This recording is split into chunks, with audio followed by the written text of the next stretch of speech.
Well, this morning I have both of Britain's possible new kingmakers in the studio. Alex Salmond, former leader of the SNP and First Minister of Scotland. He lost the referendum on independence, but the SNP now looks like taking lumps out of Labour in Scotland. This does not sound like a story that is even half over. Also with me, the UKIP leader, Nigel Farage. The week ended badly for him, with the party losing 3 of its election candidates. Could scandal, disaffection and the glare of media scrutiny derail the purple revolution? Or is it too early for the hated Westminster establishment to smirk and relax? The big 2 parties are also splendidly represented here this morning in the form of Labour's Gloria De Piero and the Conservative Defence Minister, Anna Soubry. They will give us their take on the Sunday newspapers, and we'll talk about why traditional politics seems to be met with such public anger, or perhaps worse, apathy, right at the moment. Fairly clear, it's not this general election that's going to change things dramatically, though it may change things at Westminster, but that will not of itself produce another referendum. But the SNP could put a referendum promise into the manifesto for Holyrood next year, and that would then be the trigger. Well, you're quite right. This independence will not be decided at this coming general election. This election will decide whether Scotland makes progress, whether progressive politics across these islands make progress with SNP victories. As for what's in the manifesto next year, well, I can look you straight in the eye and say that's a matter for my successor, Nicola Sturgeon.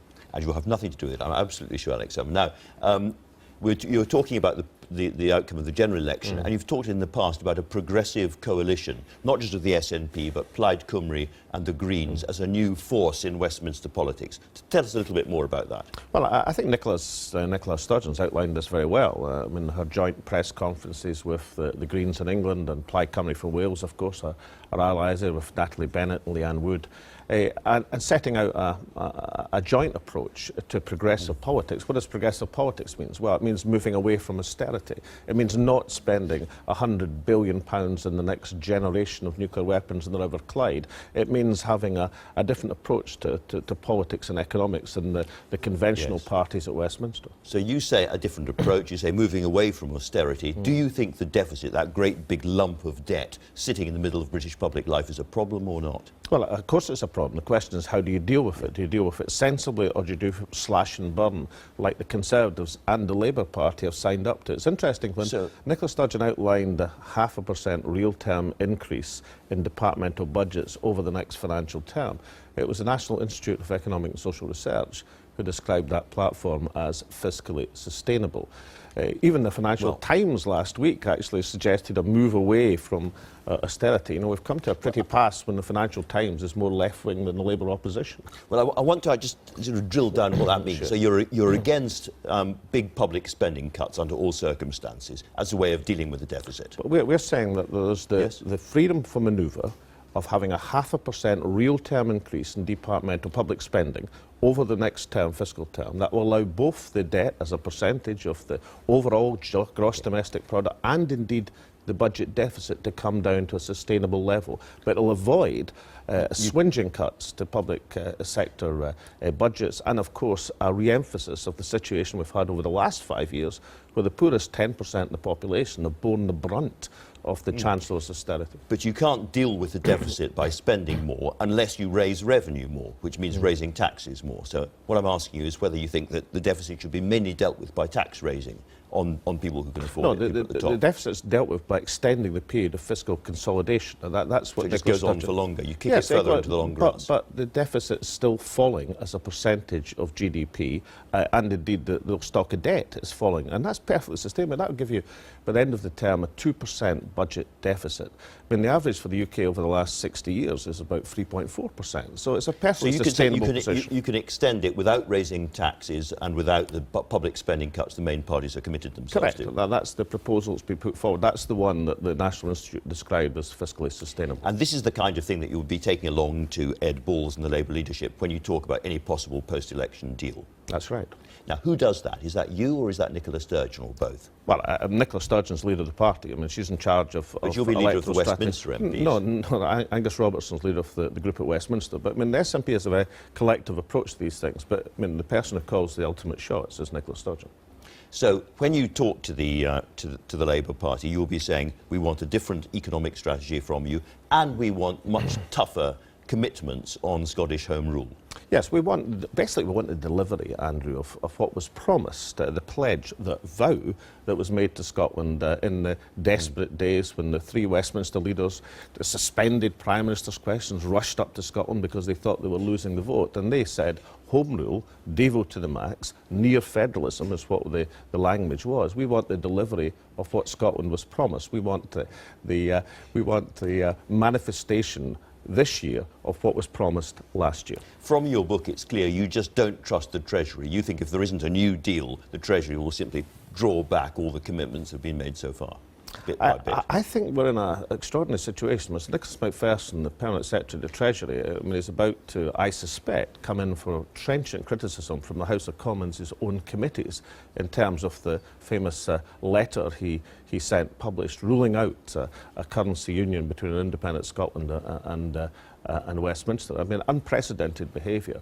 I think when you have somebody who's prepared to enter the political arena as a civil servant in that fashion, then you're in a situation where not only a long-standing mistrust of the Westminster Treasury, but a mistrust of the personnel who are involved is very evident. Hence, it's very getting important, quite personal, all of this, isn't it? Well, very important to have that block of, that tartan block occupying the green benches of the House of Commons. Coming back to the possible trigger for either a new referendum or some other way of Scotland and the rest of the UK separating politically, we have, of course, the possibility, we had Nigel Farage in, of an in-out referendum on the EU, possibly this year, possibly next year. Now, if that happened, and England voted to leave the EU, but Scotland voted to stay in, would, in your view, that be the trigger for separation? Well, we're going to be against having that referendum. And I thought Nicola Sturgeon outlined a very ingenious mechanism that you can avoid this happening, and that is to accept there should be a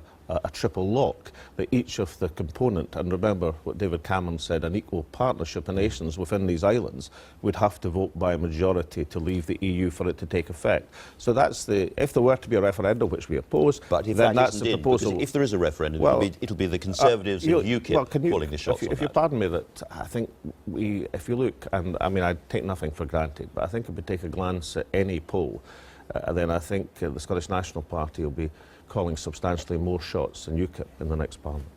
OK, well, in those circumstances, let's talk about how the SNP could work with Labour or not work with Labour. Ed Balls is clearly very against doing a deal with you, partly because of what you said on his economic plan, I guess. It has been... Well, that's his fault for having a Tory economic plan, not my fault. No, I wasn't saying it was your fault, but what I was saying is that it's perfectly possible, and this was suggested in a columnist in Scotland a little while ago, that the Labour Party could just tell you where to go, could treat you very roughly, because the SNP could not put the Tories into power. And therefore, Labour could simply say, well, do your worst. Right. We dare you to vote us down. However many MPs you've got, we dare you to vote us down. We will do what we want. We want to keep Trident. Yeah. We want to keep our £30 billion austerity plan and so forth. Do your worst. I can see that as a great rallying call to Labour supporters across the country saying we want to spend $100 billion on nuclear weapons and go ahead with Tory austerity cuts. I can see mass revolution breaking out in constituency Labour parties that are entering for these islands. Do they? No, well, can I just think, but Nicola Sturgeon's outlined this very well. We won't do a deal with the Tories, informal, formal, under any circumstances, but other options are available. The Labour Party have ruled out a coalition, but haven't ruled out a confidence and supply arrangement where you have a set programme for a set number of key votes. Is that what you think will happen? Well, no, I think it's more likely to have a vote-by-vote arrangement. Now, I've got some form in this. I mean, I led a minority government for 4 years. In fact, I'm the only person, as far as I know, in these islands who's done that. So I had to deal with the Labour Party, for example, in the Scottish Parliament to get support to abolish prescription charges. I had to deal with the Liberal Democrats to get support to abolish tuition fees on students in Scotland. I had to get support from the Conservatives to do something about the burden of business rates. And I got quite progressive support from the Greens on a range of issues. So I was in the position where I had to negotiate on a vote-by-vote basis. As they would. Because, Andrew, if you hold the balance, then you hold the power.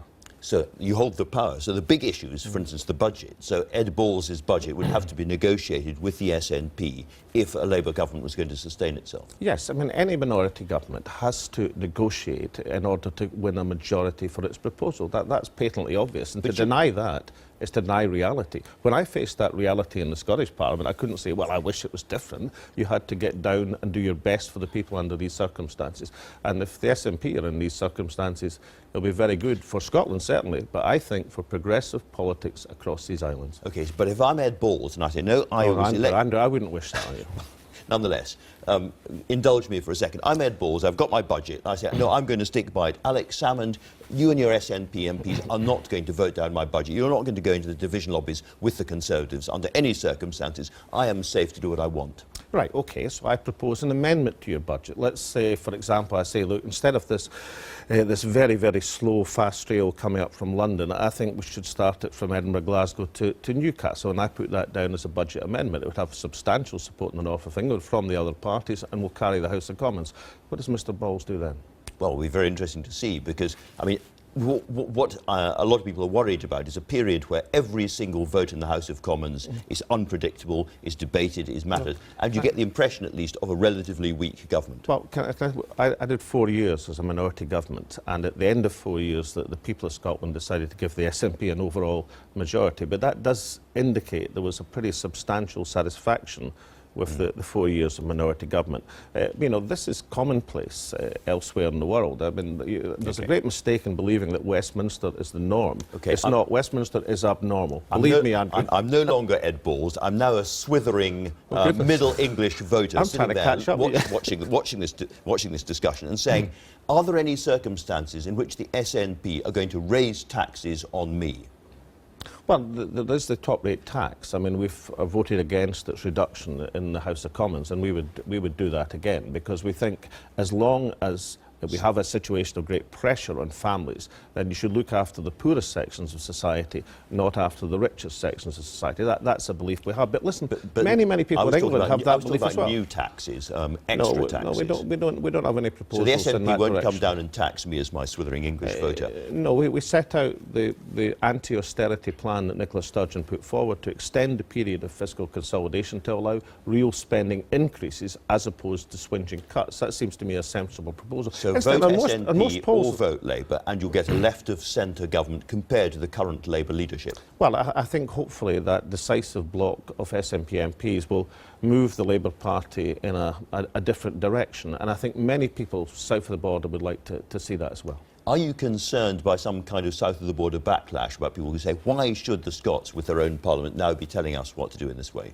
Well, I tell you what, I think there's lots of people, certainly lots of people in Scotland. I mean, the SNP membership has just reached 100,000 in Scotland this weekend. But I think people across these islands are pretty fed up with the duopoly at Westminster, and I think they might like to see politics a bit more interesting, where parties have to work for their votes and you have to justify things on a vote-by-vote basis to the people of the country. I think lots of people will find that a much more exciting and productive system of politics. Now, you yourself are not perhaps the most popular politician amongst the Westminster group. Paddy Ashdowns gave a withering review of your new book. Very rude. Very rude indeed. He said it was the longest... I don't think I can say what he said. No, you can't say it. I mean, self-abuse, I think, can is the I word that we're just apologise on Lord Ashdown's behalf for the bad language of the Liberal Democrats? That's very touching. But were you stung by some of the reviews of that book? No, I was commenting that there was, and this is actually arithmetically correct, there was more people at my book signing in Union Street in Aberdeen than there was at the entire Liberal Democrat conference. Not the highest standard, you might argue, but nonetheless true. All right, for now, Alex Salmond, thank you very much indeed.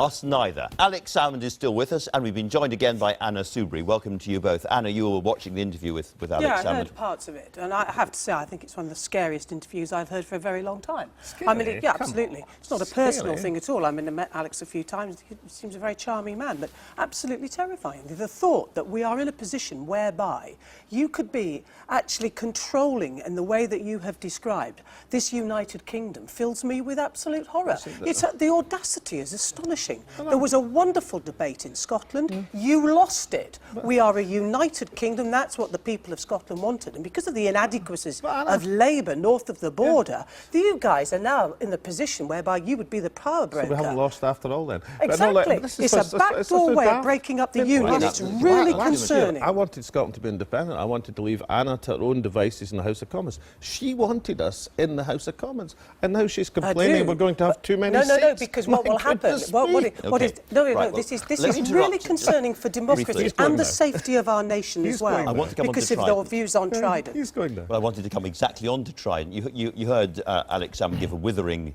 dismissal of the huge costs of Trident. And he made it very clear. It's a dangerous time, mind you, with Vladimir Putin on the rampage at the moment and so forth. Is this really the time to be getting rid of our nuclear? No, this is about a gateway decision on renewing the next generation of nuclear weapons. And that would be taken next year. It would be 100 billion. I mean, Anna wouldn't be a defence minister under my formulation. Nothing personal, Anna. I just have a fundamental disagreement. This is a good thing to do. She wants the poor to pay. I don't think we need the new nukes. I think the real problem is this, is that Alex quite properly has made it very clear that as far as he is concerned, there'll be no deal with Labour unless Trident, there is no renewal of Trident. He's made that very clear. That's true and honest to his own beliefs, which is fair. You couldn't have a coalition or a confidence to supply, but a vote-by-vote basis is what comes up in the House of Commons. When you and I... vote-by-vote's in the House of Commons, everybody knows that. Hang on a moment. When you and I were doing any questions, you said it was a red line for the SNP. For a coalition or a confidence to supply, obviously. Exactly. And so we are now having the situation whereby Labour is in real danger. There's absolute possibility one thing is very clear from this programme. One thing has changed in the course of this programme. We have moved away from talk of coalitions and confidence and supply, and we're now talking about a vote-for-vote arrangement. I think my view, chaos. and Nicola outlined this, is confidence supply you describe as possible. I think vote-by-vote is probable. Listen, I ran a minority government for 4 years. There was no chaos. We got re-elected. My friends, not the United Kingdom, where we do defence and we do other things as well. Big About the future of our nation. Important things. Very, very interesting, but we are completely out of time.